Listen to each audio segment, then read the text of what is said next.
My ex-husband cheated on me with my sister. It's been 6 years since then, and I just received an email from him.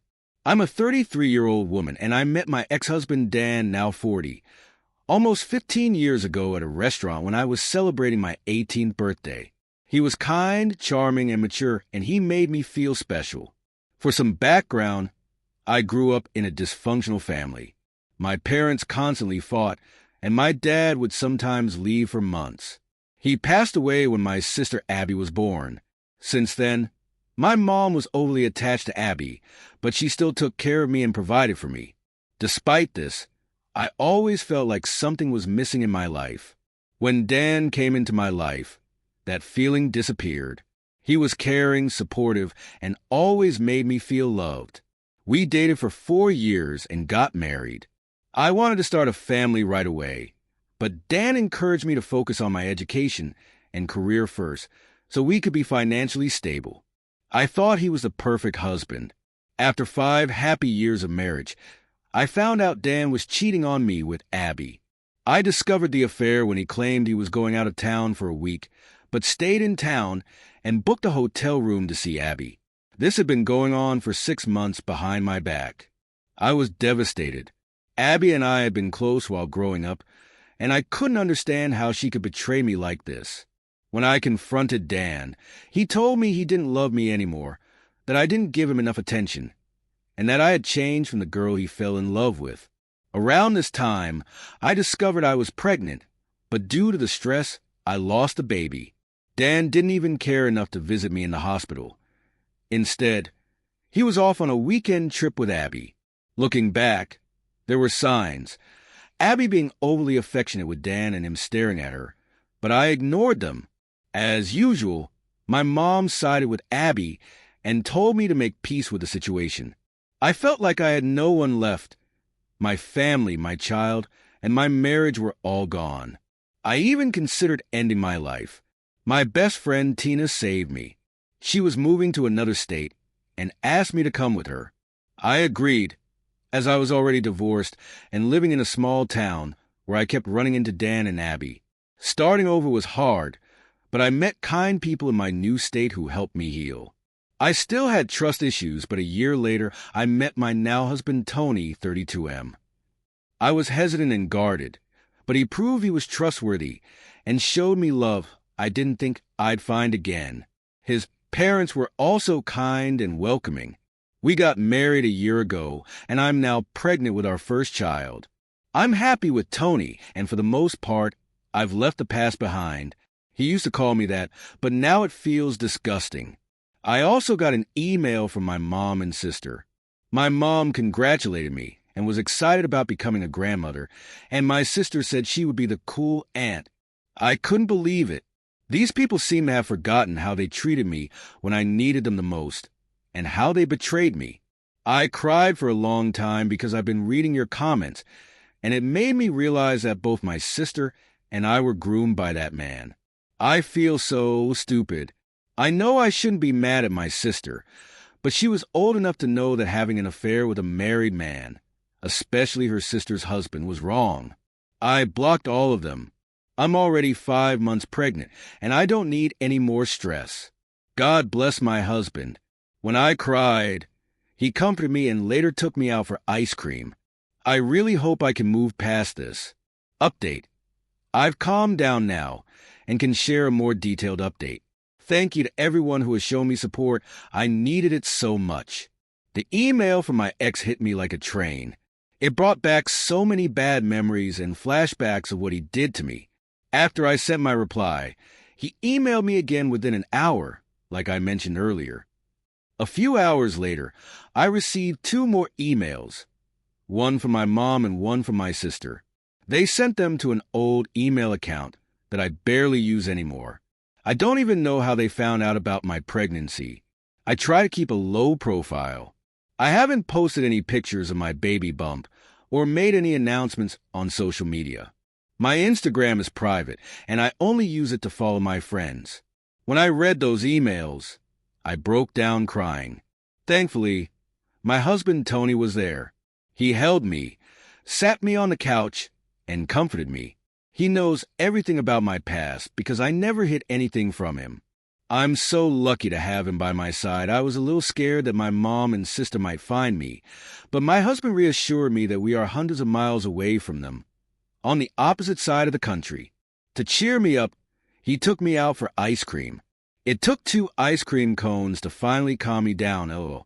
I shared my concerns with him, especially about my mom and sister possibly demanding to see my baby. It's a girl. He told me not to worry and said he would talk to his uncle, who is a police officer, to keep an eye out for them, even if they try to come here and force themselves on me. He promised he would fight for us.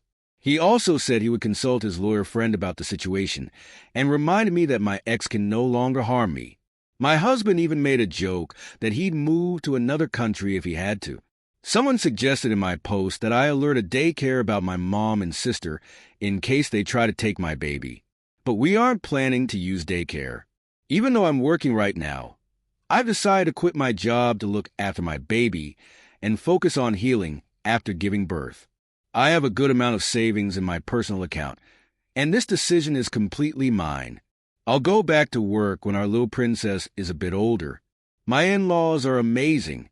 My mother-in-law and father-in-law live nearby, and they are wonderful people who have offered to help with the baby. I also have a great support system. Tina and her wife Jenny have basically adopted me, LOL. They are such kind people and have always been there for me. I don't know what the future holds, but I'm grateful to be surrounded by such good people, something I never had while growing up. For now, I'll leave you all and enjoy my husband pampering me. If anything big happens, I'll keep you updated. My mom, sister, and ex are all blocked, and there have been no updates since then.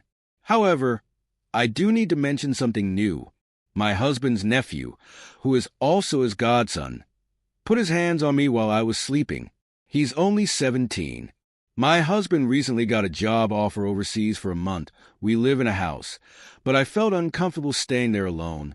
So my sister-in-law, my husband's sister, suggested I stay with them in their guest room. I love my husband's family. They're a big, loving family who took me in and welcomed me with open hearts and arms, even though I came from a broken home with no family to love me. His oldest sister, who is 47, has always been especially kind to me. My husband and I are 41 and 32. I enjoyed staying with my sister-in-law. Everything was going fine, except I miss my husband, though I spoke to him a couple of times a day. I'm a night owl, and last night, after everyone went to bed, I stayed up in the living room to binge House of the Dragon. I must have fallen asleep on the couch. I woke up to find my nephew's hand under my shirt. I pushed him away, but he covered my mouth with his hand and pushed me back onto the couch. He hit me a couple of times and told me to stop moving. In desperation, I grabbed a glass of cola from the coffee table and hit him with it. My sister-in-law must have heard him grunting in pain because she came downstairs. She started hitting him, yelling, and pushed him out of the house. She told him to go to the guest house and followed him, probably to check on his head because he was bleeding. When she came back, she found me shaking and crying. She took me to the bathroom to clean up because I had wet myself from fear and cut my hand with the glass. Later, she gave me sleeping pills and stayed with me in the room until I fell asleep. I woke up today at noon. Everyone was gone except my sister-in-law, and her warmth was completely gone. She looked at me coldly and said she was so disappointed in me. She told me she had opened her home to me, and yet I used her son. I reminded her that she knew the truth and saw everything, but she denied it. She said she saw nothing and that no one would believe someone like me. She told me I would have to live with it on my conscience if I broke this family apart. I tried to leave, but she blocked my way, saying, "What will the family say?" I started crying and begged her to let me go, promising I wouldn't say anything. Finally, she let me leave. Now I'm back home, and I don't know what to do. This will destroy my husband. His family is his pride and joy. What if he resents me for breaking his family or ruining their reputation? Worse, what if he doesn't believe me? He'll be home in 3 weeks, and by then, The black, I will probably be gone. Edit, I'm sorry. I messed up his age. He's 15 and will be turning 16 in a couple of months. I did the math wrong earlier. Edit 2. Thank you for all your responses. I'm sorry I can't answer every question. I want to let you know that I've talked to my husband during our usual scheduled phone call before his bedtime. I broke down crying and told him everything. He FaceTimed me, saw my face, and immediately told me to pack a bag. He said his friend would come pick me up because he doesn't want me to be home alone anymore. My husband and I have been married for a little over a year, and we've been living in this city, my husband's hometown, for just a few months. I don't know many people here. My husband told me to stay with his friend and his friend's family because they're good people. He is flying home tomorrow. Thank you all, and I'm sorry again for not being able to respond to everyone. Update, hi everyone. I'm using a throwaway account. I've posted here before and received so much support. I owe it 100% to this online community that I took the right steps and told my husband. If I had relied on my own thoughts or feelings, I would have kept this quiet and tried to move on. I won't be answering any DMs because I don't want to read sick or abusive messages like the ones I received after my first post.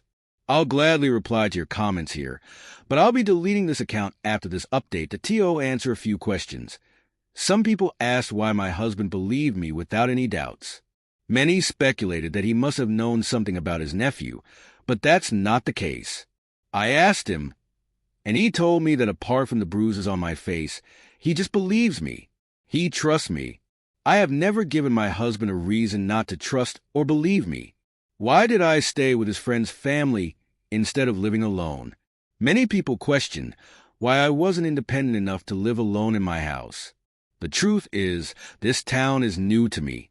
I come from a very big city with people everywhere, and moving to a smaller town and living alone in a big house was a huge change. I didn't feel comfortable, so my husband suggested I stay with his sister to bond with my new family. After what happened, though, I went back home.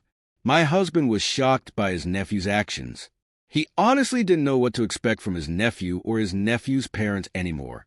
He was scared they might hurt me, so he didn't want me to be alone. He was also adamant that I shouldn't tell his family where I was staying because he was just so terrified for me. About his age, I messed up earlier. He was born in November 2006, which means he'll be 16 soon, not 17. I did the math wrong.